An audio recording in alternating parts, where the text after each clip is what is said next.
this one.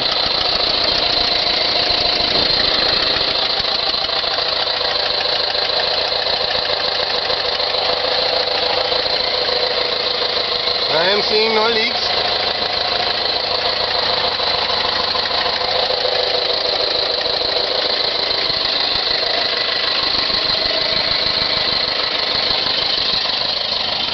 Everything looks copacetic.